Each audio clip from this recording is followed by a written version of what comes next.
At the Riall lecture, when Rafe introduced himself, I was first surprised by the fact that he was in his 32nd year of public school teaching, and he teaches at a school called Hobart Elementary, where 92% of the population is below the poverty level and no one speaks English as their first language.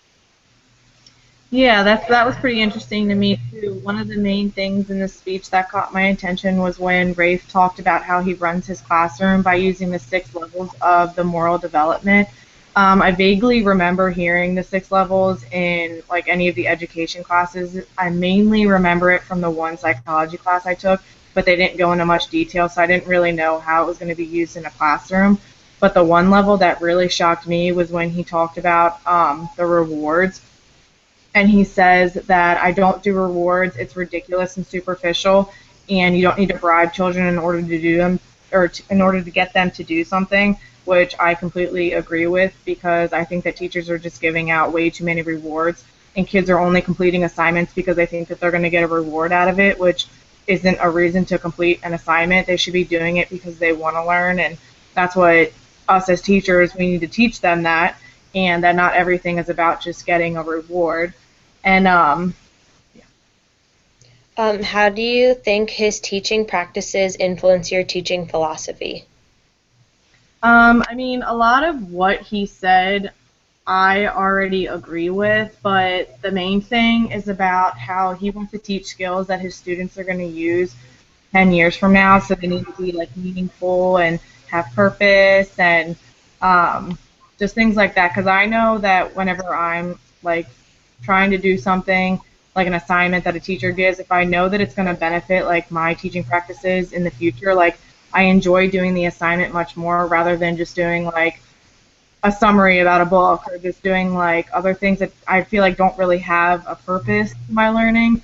But when I know that it's something like a skill that I can use in my classroom someday or like making lessons, I'm like way more engaged into like what I'm doing, and it definitely like my grade shows that. So I mean, but pretty much everything that he talked about, I already agree with. It's just a matter of actually making it happen in the classroom is what's going to be difficult because he's been teaching for so long, and us being like new teachers, it's going to be a little harder to do like what he talked about in our classrooms right off the bat. But was there anything that like stuck with you, like walking away from the lecture? Yeah, Rafe really stressed that you need to be a good role model for your students and that you need to be the person you want your students to be. And I really think this is the most important thing that I learned from his lecture because you can't expect the students to behave well and listen if you aren't willing to do the same. And students aren't going to learn this concept through you lecturing them. You have to lead by example. And he also said that the real assessment is where children will be in 10 or 20 years in life, and it's not about the assessment at the end of the year. So, as a teacher, I really need to think about what's going to make my students successful people in life, and not focus on their test scores or grades as much. Right. Um, Rafe had a classroom full of ELL learners, and the article I read, which was called Podcasting Playbook, talked about a study that integrated podcasts into the classroom to help benefit ELL learners.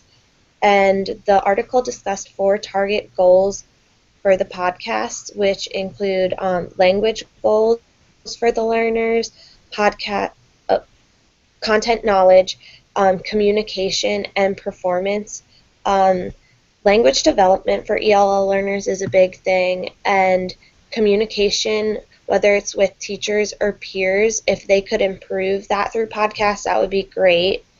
Along with the 4 target goals, the podcast lessons have like 4 different components. The first one's the media or audio file, like the sound file.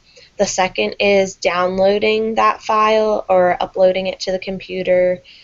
And then the next one's the device which you record the podcast on. And then there could be different episodes, which the article refers to as syndication. Um, the practices of using podcasting in teaching is called pedagogy. The article made this word up, but pedagogy is the best practice for podcast language learning. because it allows ELL students to record and listen to how they talk, and this will help with language and speech improvement. And pedagogy is a good technology tool to use in the classroom because it's mobile, flexible, and economical. Oh, okay. So, what were some problems they experienced when trying to use the podcast in the classroom? Well, the article discussed several different barriers that made using podcasts in the classroom difficult. These barriers included the teacher's pedagogical beliefs, because some teachers don't really like think technology will help the students, and they think their traditional way of teaching is best. The technology skills of the students and the teachers, because not all teachers know how to use this technology or incorporate it into the lessons, and then some students may have difficulty with it. Time for planning, which a lot of teachers are pressed for time and they feel like they have to cover everything in the curriculum and don't always have time to work on new things or incorporate new technology into their lessons. Professional development, outdated outdated equipment, and then limited funding, which that's a big thing because teachers and a lot of schools, they don't have a lot of room in their budget to just spend on new technologies that they don't know if they're going to be successful or not. But the article really stressed that although there are barriers that teachers face when trying to use podcasts in their lessons, that research has shown that there is a really big positive effect on student learning when compared to traditional teaching. Yeah, and I mean, my article kind of goes along with that too. I think yours is kind of more based with teaching, but mine's more about the students using it. And my article was Talk the Talk, Learner Generated Podcast as Catalyst for Knowledge Creation. And it was just an article that kind of reflects on the study that was done to see what the results would be if students created their own podcast for their peers to listen to. The podcast would be about 3 to 5 minutes in length, and it would just be about certain subject matter that the students were learning about in class. So, for example, if the students were learning about typing a research paper and they were learning how to properly research a topic, the podcast could be an informal discussion on how to look for credible articles and how to cite those articles properly. How would having access to podcasts on certain lessons be beneficial to students? Well, by having the podcast available to the students, they could listen to the informal discussion before going to class, and then once they were in class, they would feel more prepared to participate because they already have some sort of background knowledge on the concept.